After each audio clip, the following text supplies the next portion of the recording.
Mom, we need to talk. My son Terrence stood in my living room with his arms crossed, looking like he'd rather be anywhere else.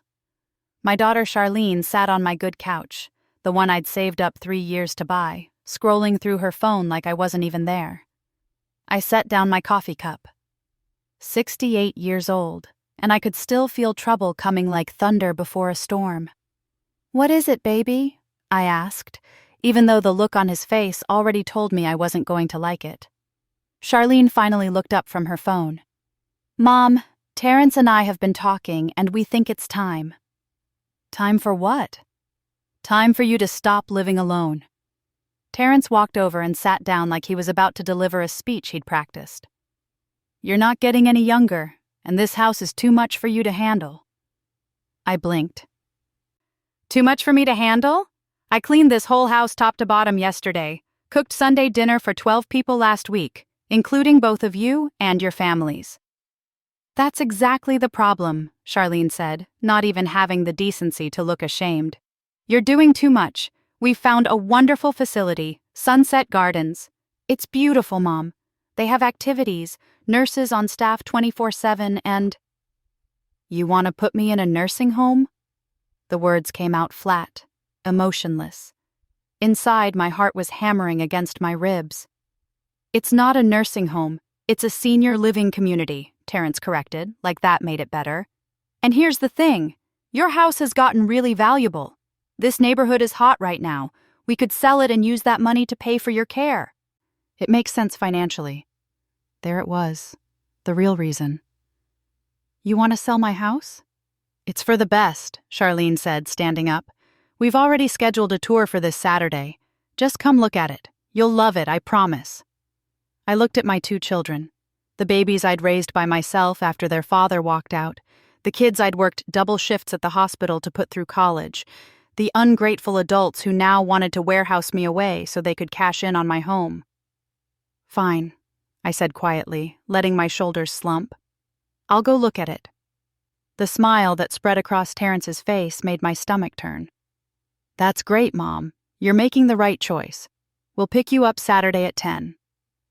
After they left, I sat in my living room for a long time. Then I picked up my phone and called my lawyer, Bernard Washington. We'd gone to high school together back in 1972, and he was one of the few people I trusted completely. "Bernard, it's Ruby. I need to move fast on that thing we discussed. Before we continue, please comment below, as I'd love to hear your thoughts, and subscribe to the channel to help us hit that big 1,000 subscriber milestone." Let me take you back 6 weeks, to when I first started seeing the signs. It started small. Terrence stopped by one afternoon and spent more time looking at my walls than looking at me. "Mom, when's the last time you had this place appraised?" he asked casually. "Why would I need it appraised? I'm not selling." "Just curious. This area is really developing. You're sitting on a gold mine." Then Charlene started inviting herself over with her laptop, showing me articles about seniors who'd fallen and couldn't get help. "It's so dangerous for you to be alone, Mom," she'd say, her voice dripping with fake concern.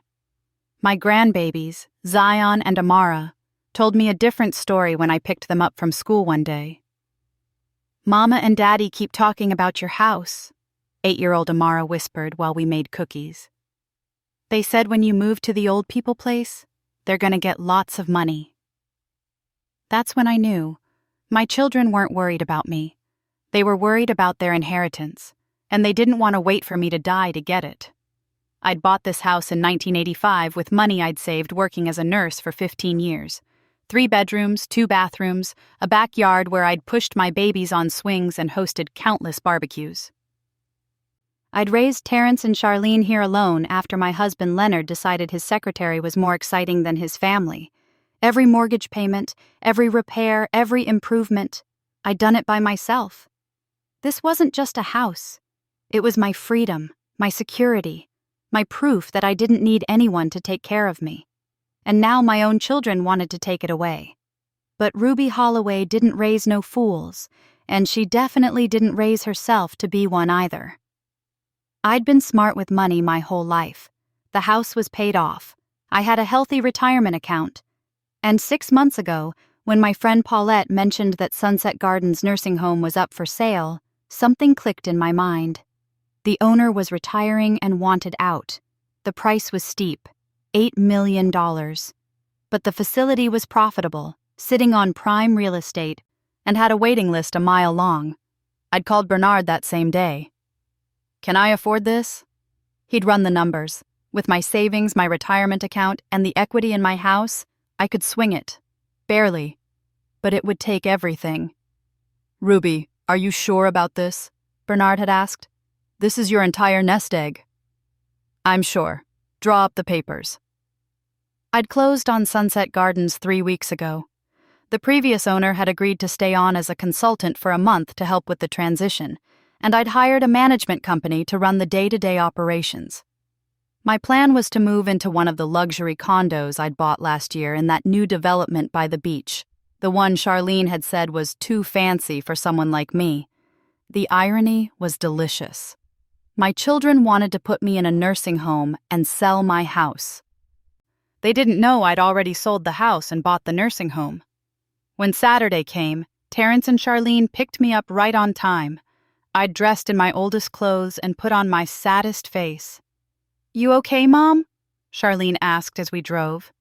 "Just thinking about leaving my home," I said, my voice trembling.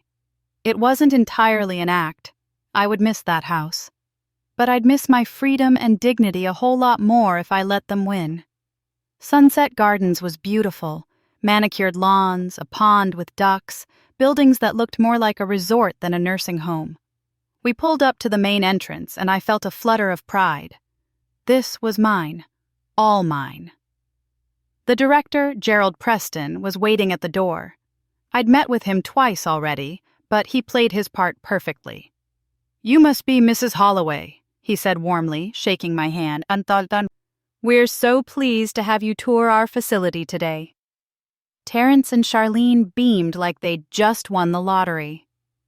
Gerald showed us around, pointing out the dining hall, the activity rooms, the medical wing. "And of course, all of this comes at a cost," he said. "But I understand your children are prepared to handle the financial arrangements?" "Absolutely," Terrence said quickly. "Once we sell Mom's house, money won't be an issue." "Actually," I said quietly, "about that..." Everyone turned to look at me. I straightened my shoulders and let the sadness slide off my face like water off a duck's back. "Gerald, why don't you tell my children who actually owns Sunset Gardens now?" The color drained from Terrence's face. Charlene's mouth fell open. Gerald smiled. "Mrs. Holloway is the new owner. She purchased the facility 3 weeks ago." "What?" Charlene's voice came out as a squeak. "That's right," I said, my voice steady and strong. "I sold my house last month, used that money plus my savings to buy this place. And now..." I pulled out the papers Bernard had prepared. "I'm selling it to both of you." "You can't do that!" Terrence shouted. "Oh, but I can, and I did. You're now the proud owners of Sunset Gardens, complete with its $8 million mortgage, staff payroll, maintenance costs, and all operational expenses." I handed each of them a set of papers. "Congratulations. You wanted my assets? You got them." Charlene was shaking. "Mom, this is insane. We can't afford this." "Funny, you thought I could afford to give up my home and my independence so you could get rich. Now you know how it feels."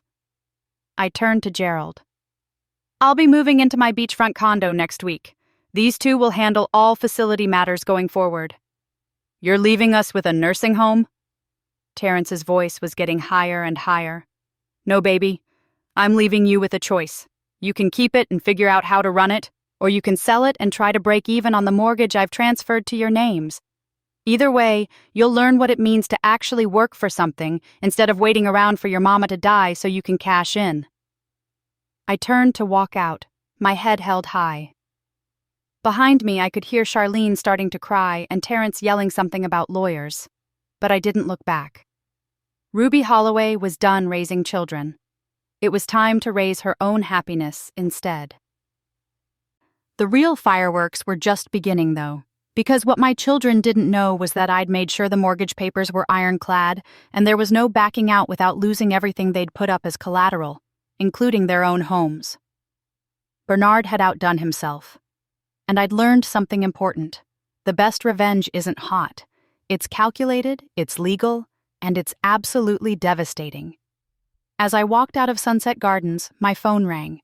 It was my friend Paulette. "Girl, did you do it?" she asked. "I did it." "And?" I smiled for the first time in weeks. "I'll tell you all about it over drinks at my new condo. I'm thinking we paint the living room that coral color you like." Behind me, I could still hear my children shouting, but I just kept walking, toward my car, toward my freedom, toward the life I'd earned after 68 years of being everyone else's solution. They wanted to put me in a home? Well, I'd given them one. Let them figure out what to do with it. But as I drove away, I caught sight of something in my rearview mirror that made my heart skip. Terrence was on his phone, pacing angrily, and Charlene was talking to a man in an expensive suit who'd just pulled up. Something told me this wasn't over yet, not by a long shot. The lawsuit papers arrived on Tuesday morning, delivered by a courier who looked apologetic. I was in my new condo, unpacking boxes of books, when the doorbell rang. "Ruby Holloway?" the young man asked. "That's me." He handed me the envelope. "You've been served." I waited until he left before opening it. My hands were steady, but my heart wasn't. Terrence and Charlene were suing me for fraud, elder exploitation, and diminished mental capacity. They claimed I'd been manipulated into buying Sunset Gardens, and that I wasn't of sound mind when I transferred the mortgage to them. Diminished mental capacity. My own children were trying to declare me incompetent. I called Bernard immediately. "I was expecting this," he said calmly. "Ruby, they don't have a case. We have documentation of every meeting, every signature, every decision you made. You passed a cognitive assessment just 2 weeks ago as part of the purchase agreement. They're desperate." "They're also my children," I said quietly. "Bernard, I wanted to teach them a lesson, not destroy them." "Then you should have raised better children," he said bluntly, "because destroying you is exactly what they're trying to do." "They've hired Vanessa Kincaid." I sucked in a breath. Vanessa Kincaid was the most ruthless attorney in the city. She'd made her reputation tearing apart families in probate court. How are they affording her? "They put up their houses as collateral for a loan. Ruby, they're all in. This isn't just about the nursing home anymore. They're fighting for their financial lives." After I hung up, I sat on my new couch, the white one I'd always wanted but never bought because children and grandchildren meant spills and stains, and let myself feel scared for the first time. What had I done? My phone buzzed. It was a text from my granddaughter Amara. "Grandma, Mama's crying again. She said you're trying to hurt us. Is that true?" My hands shook as I typed back. "No, baby, I love you." "This is between me and your parents." But that wasn't entirely true anymore, was it? Terrence and Charlene had dragged their own children into this by risking their homes. That evening, my doorbell rang again. This time it was Paulette, along with 3 women from my church: Sister Joyce, Sister Loretta, and Deacon Rita. "We heard," Paulette said, pushing past me with a casserole dish, "and we're not about to let you deal with this alone." They'd brought food, wine, and righteous indignation. "Those children of yours have lost their minds," Sister Joyce declared, setting out plates. "The whole congregation is talking about it, trying to declare their own mama incompetent after everything you did for them." "People are saying Terrence's wife Simone is behind it all," Sister Loretta added.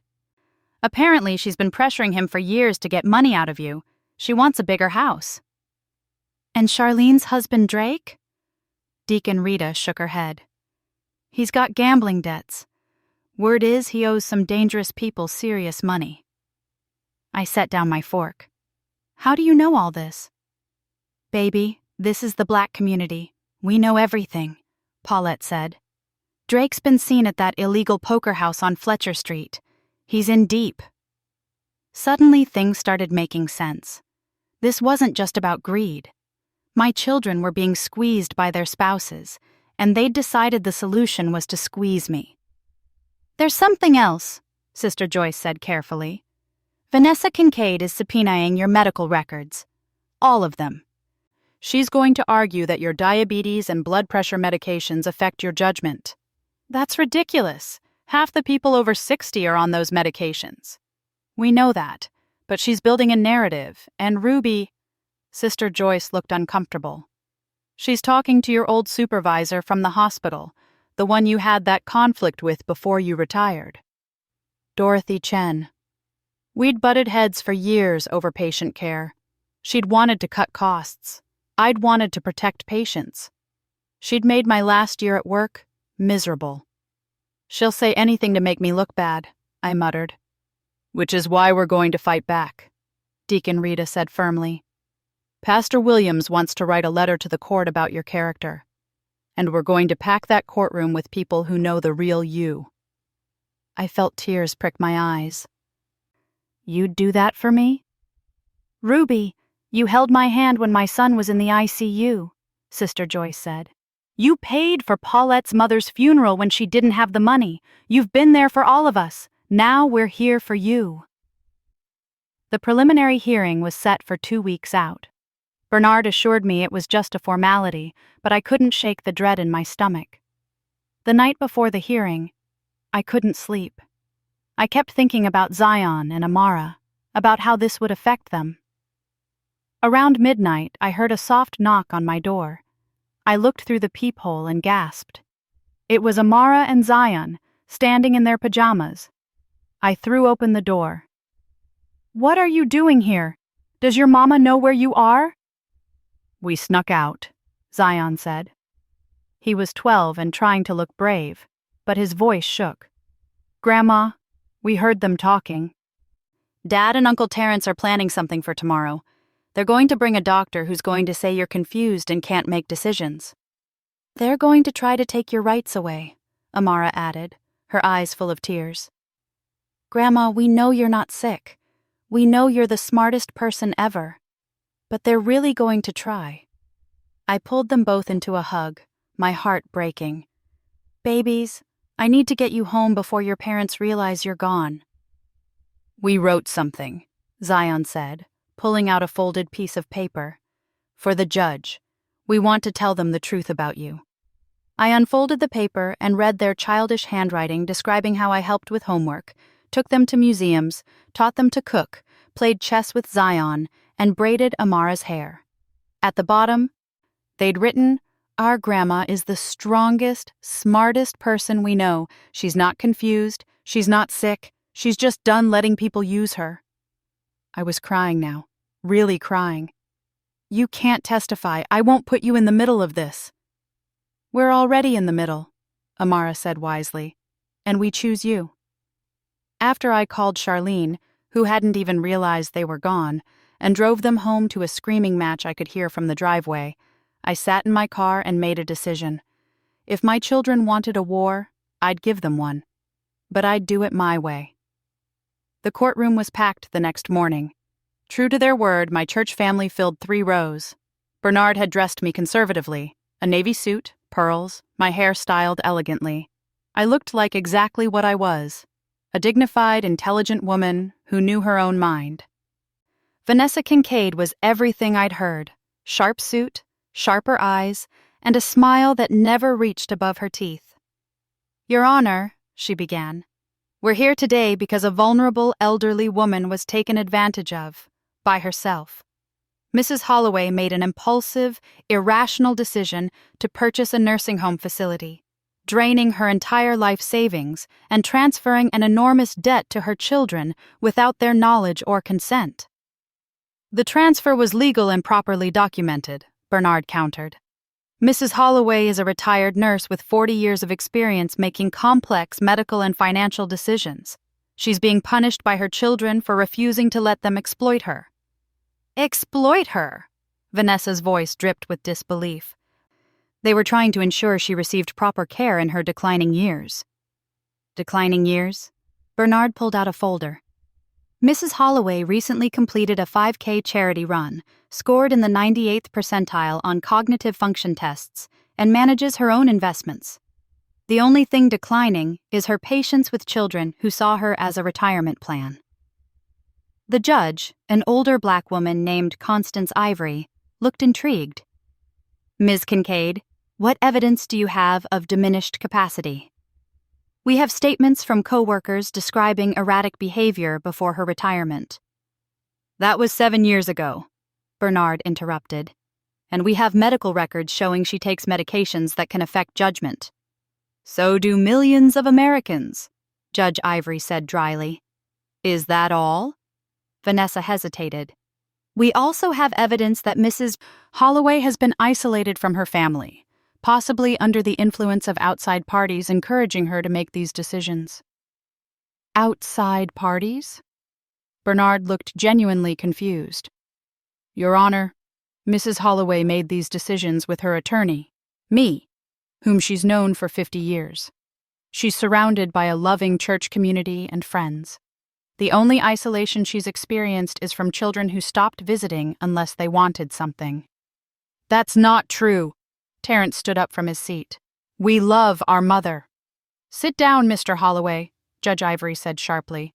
Ms. Kincaid, I'm not seeing diminished capacity here. I'm seeing a family dispute dressed up in legal language. Your Honor, if I may...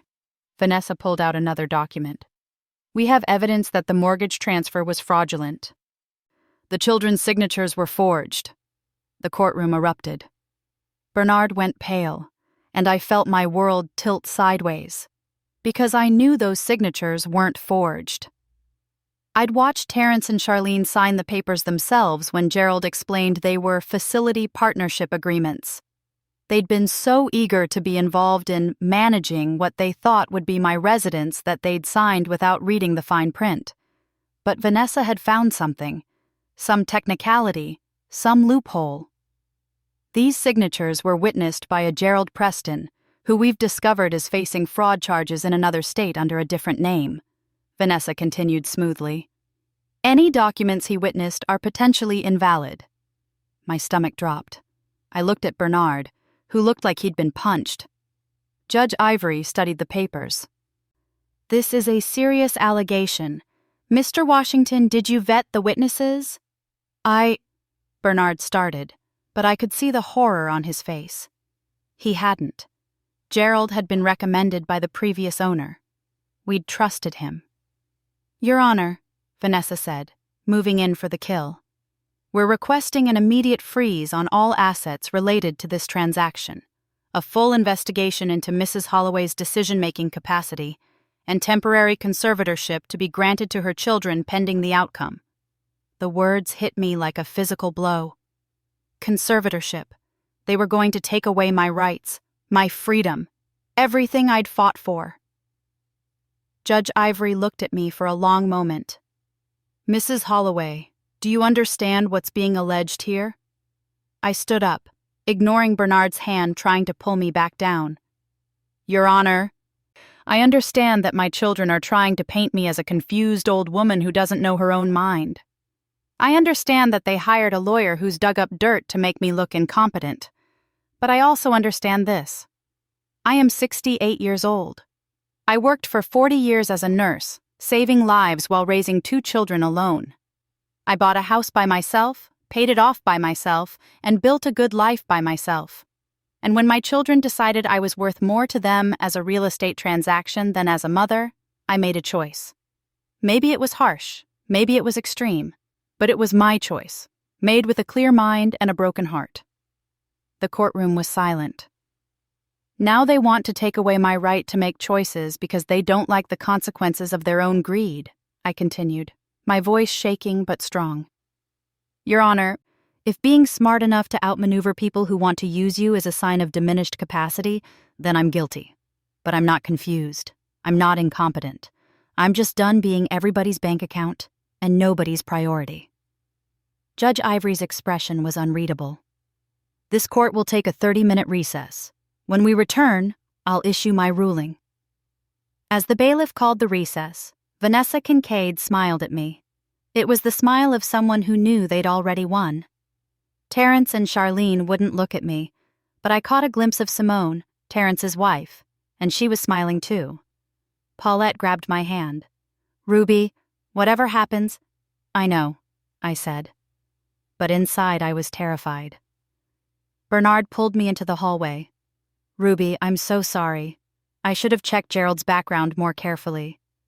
"If the judge rules against us, then I'll figure it out," I said. "I always do." But as I sat on that courthouse bench, watching my children huddle with their lawyer, watching them bet everything on destroying me to save themselves, I wondered if this time I'd finally reached the limit of what I could survive. The bailiff appeared at the door. "Judge Ivory is ready." We filed back in. My church family gripped each other's hands. Bernard's jaw was tight. Vanessa Kincaid looked triumphant. Judge Ivory adjusted her glasses and looked directly at me. "I've reviewed the evidence presented today, and I've made my decision regarding the request for conservatorship and asset freeze." This was it, the moment that would determine whether I spent the rest of my life free or under my children's control.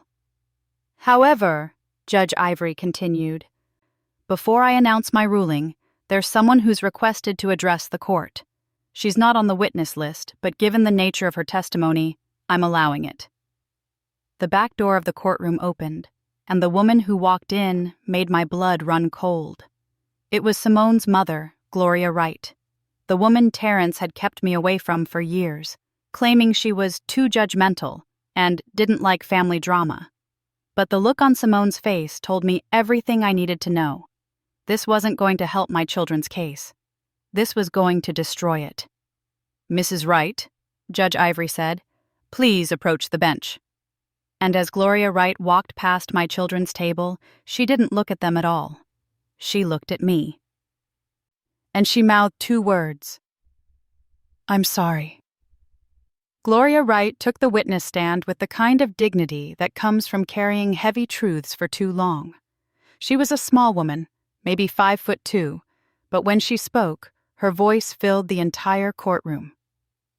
"Your Honor, my name is Gloria Wright. I'm the mother of Simone Wright Holloway, who is married to Terrence Holloway, Mrs. Ruby Holloway's son." Judge Ivory leaned forward. "Mrs. Wright, you understand you're under oath?" "Yes, ma'am. And I understand I'm about to destroy my relationship with my daughter, but I can't stay quiet anymore." Gloria's hands trembled as she gripped the rail. "For the past 2 years, my daughter and her husband have been planning to get Mrs. Holloway declared incompetent so they could take control of her assets." The courtroom erupted. Vanessa Kincaid shot to her feet. "Objection! This witness is telling the truth," Gloria said firmly. "I have text messages, recorded phone conversations, and emails. Simone kept them on a shared family computer, thinking I was too old to know how to access the cloud." Bernard was already on his feet. "Your Honor, we request these materials be entered into evidence immediately." "Mama, what are you doing?" Simone's voice was shrill with panic. Gloria finally looked at her daughter. "What I should have done a year ago when you first told me your plan. I'm protecting an innocent woman from you." Judge Ivory banged her gavel. "Order! Mrs. Wright, please continue." Gloria pulled out her phone and handed it to the bailiff, who brought it to the judge.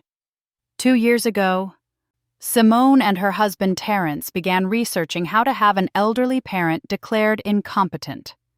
They consulted with 3 different attorneys before finding one willing to take the case.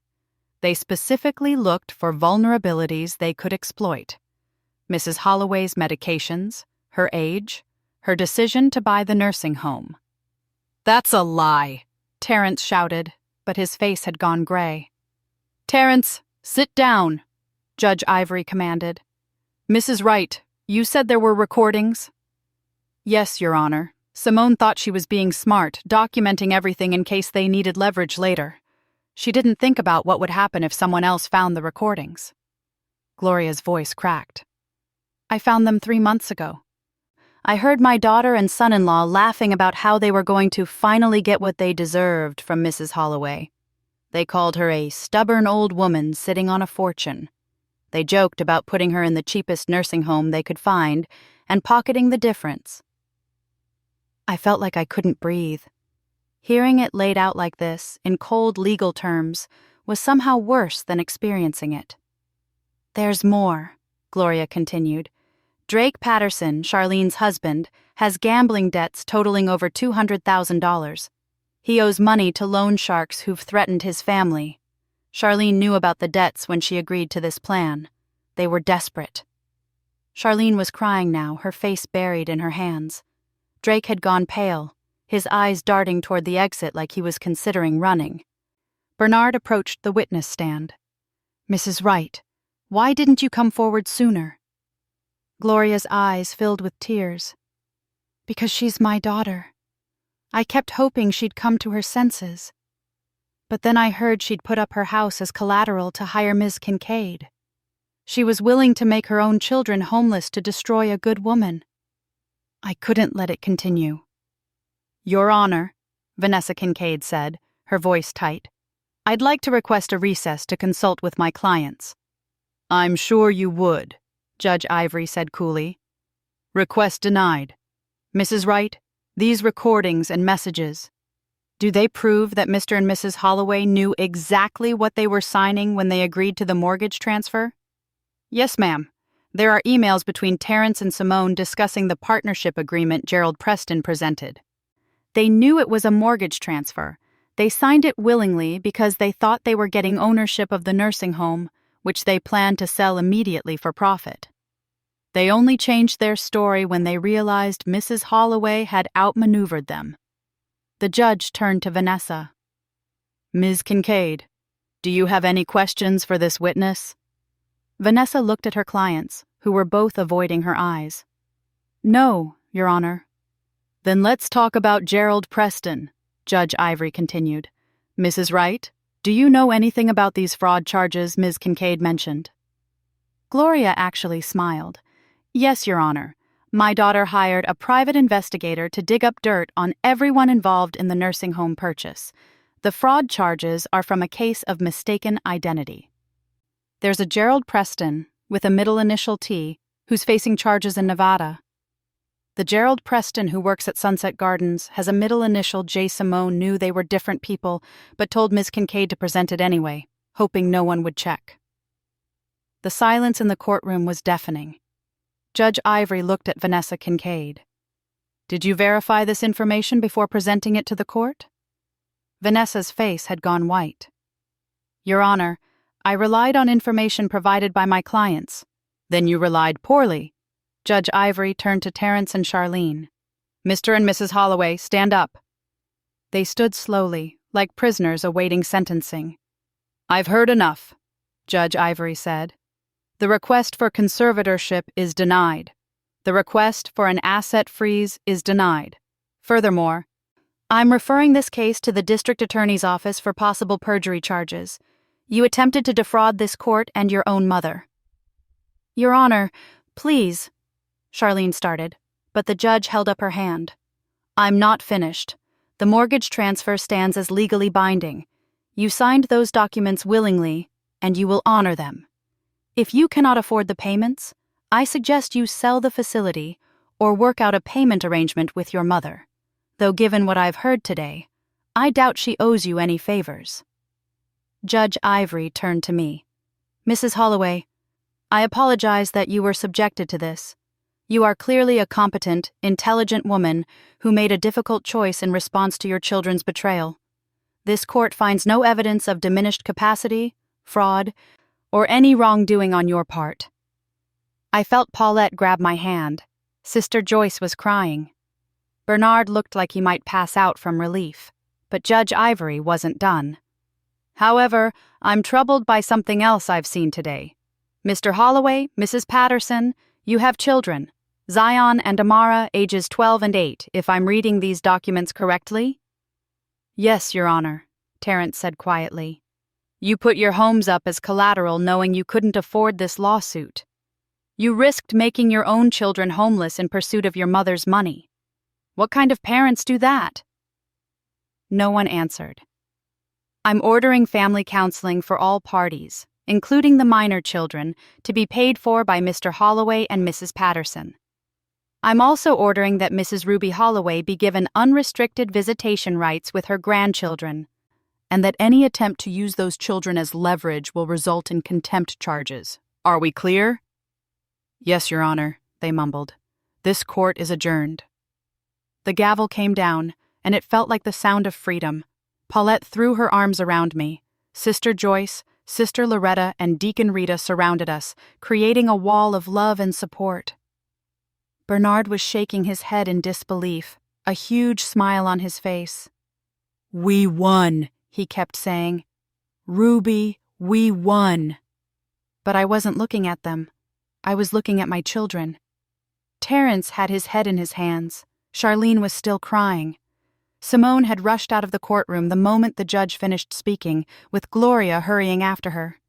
Drake was on his phone, probably calling his loan sharks to beg for more time. They looked broken, defeated. And despite everything, they were still my babies. I walked over to them slowly. Vanessa Kincaid saw me coming and stepped aside, looking like she wanted to disappear. Mama, Charlene whispered, I'm so sorry. Are you sorry you did it or sorry you got caught? I asked. She didn't answer. I looked at both of them. I raised you better than this. I taught you about integrity, about family, about doing right by people. Somewhere along the way, you forgot all of that. We were desperate, Terrence said. Simone kept pushing, and the debt— Don't you dare blame your wife, I said sharply. You're a grown man. You made your choices. Both of you did. So what happens now? Charlene asked. You got what you wanted. We're ruined. What I wanted, I said slowly, was for my children to love me more than they loved my money. But since that ship has sailed, here's what's going to happen. You're going to sell Sunset Gardens. Bernard will help you find a buyer and negotiate a fair price. You'll use the proceeds to pay off the mortgage and your debts. There won't be anything left, Terrence said. No, there probably won't be. And that's your consequence. I paused. But I'm not going to let Zion and Amara suffer for your mistakes. I'm setting up education trusts for both of them to be managed by Bernard. College, trade school, whatever they need. It's covered. You can't touch that money. Charlene's lip trembled. Why would you do that after what we did? Because unlike you, I understand what it means to be a parent. You protect your children even when they don't deserve it. I turned to leave, then stopped. But understand this. I'm done being your safety net. I'm done making excuses for you. If you want a relationship with me going forward, you're going to have to earn it. And it starts with you both getting honest with yourselves about who you've become. I walked away before they could respond.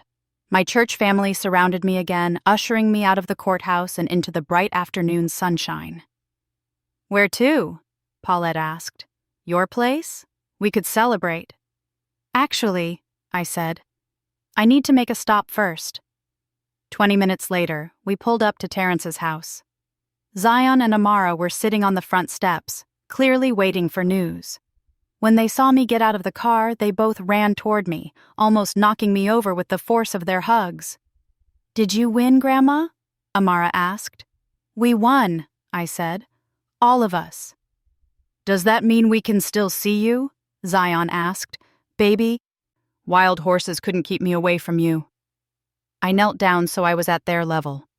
I need you to understand something. What's happening between me and your parents? That's adult business. None of this is your fault, and none of this changes how much I love you.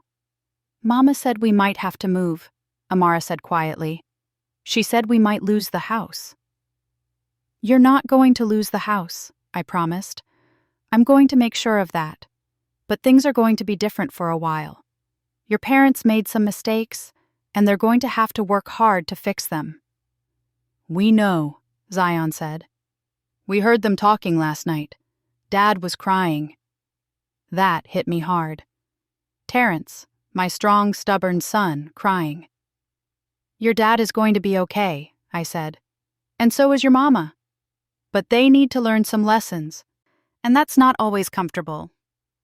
I pulled them both close. But you two? You're going to be just fine. And every Sunday you're coming to my new condo for dinner. I've got a guest room for each of you, and we're going to paint them any colors you want. Even purple? Amara asked. Especially purple. Over the next few months, things settled into a new normal. Terrence and Charlene sold Sunset Gardens to a healthcare company for a price that covered the mortgage and most of their debts. They had to downsize their lives significantly. Smaller houses, used cars, no more luxury vacations. Simone left Terrence. Turns out she'd only been interested in him as long as he came with money. The divorce was ugly, but in a strange way, it freed Terrence to finally figure out who he was without someone else pulling his strings. Charlene and Drake went to marriage counseling. The gambling debts were manageable once they got help, and Drake started attending Gamblers Anonymous meetings. They had a long road ahead, but at least they were walking it together.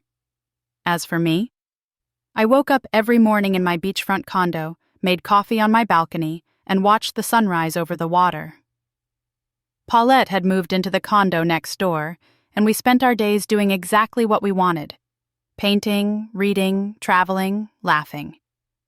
I started volunteering at a community center, teaching young mothers about financial literacy. I shared my story, the good and the bad, as a cautionary tale about both protecting yourself and staying true to your values. Zion and Amara came over every Sunday without fail. We cooked together, did homework, watched movies, and talked about everything. They were thriving, and watching them grow up free from their parents' mistakes was worth everything I'd been through. One Sunday, about 6 months after the court case, Terrence showed up with the kids. He asked if he could talk to me alone. We walked along the beach, our feet sinking into the sand. "I've been going to therapy," he said finally, "trying to understand how I became someone who'd do what I did to you." "And what have you learned?" I asked. "That I was so focused on what I thought I deserved that I forgot to be grateful for what I had." He stopped walking and turned to face me. "Mama, I can't take back what I did. I can't make it right. But I'm trying to be better. For my kids. For myself. And maybe, someday, for you." I looked at my son. Really looked at him. He'd lost weight. There were new lines around his eyes. But there was also something else. Humility. "You broke my heart," I said honestly. "Both of you did. When you decided I was worth more to you as a transaction than as your mother, something inside me died."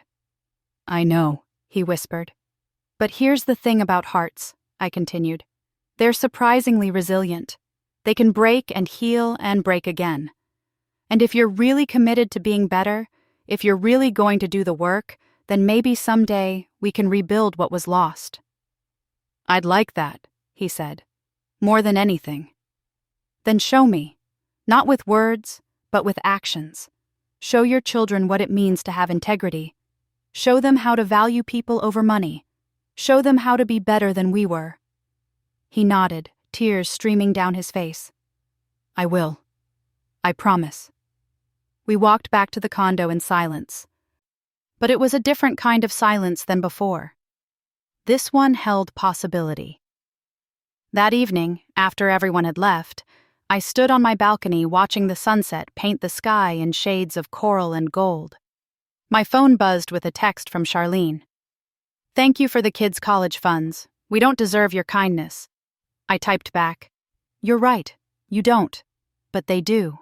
And sometimes love means protecting the innocent even when it means forgiving the guilty." She didn't respond, but 3 dots appeared and disappeared several times.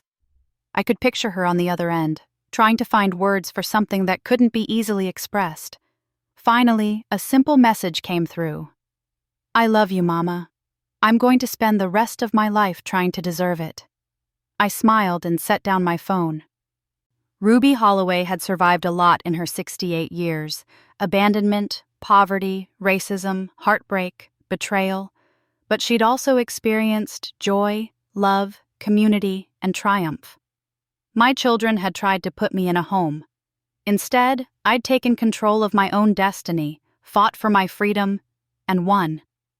I'd learned that sometimes the cruelest thing you can do is teach someone the consequences of their actions. But I'd also learned that justice doesn't have to mean the end of love. It just means the beginning of boundaries. As the sun disappeared below the horizon, I raised my coffee cup in a toast to myself, to my church family, to Gloria Wright for having the courage to do what was right, and to Bernard for standing by me. But mostly, I toasted to every woman who'd ever been told she was too old, too weak, too confused to know her own mind. We're stronger than they think, we're smarter than they expect, and we're absolutely done being underestimated. The nursing home they wanted to put me in? I bought it and sold it back to them with a lesson they'd never forget. And my beachfront condo? It came with something more valuable than ocean views. It came with freedom. That's all for today's story. If this touched your heart, please subscribe and share your own experiences below. We're all in this together.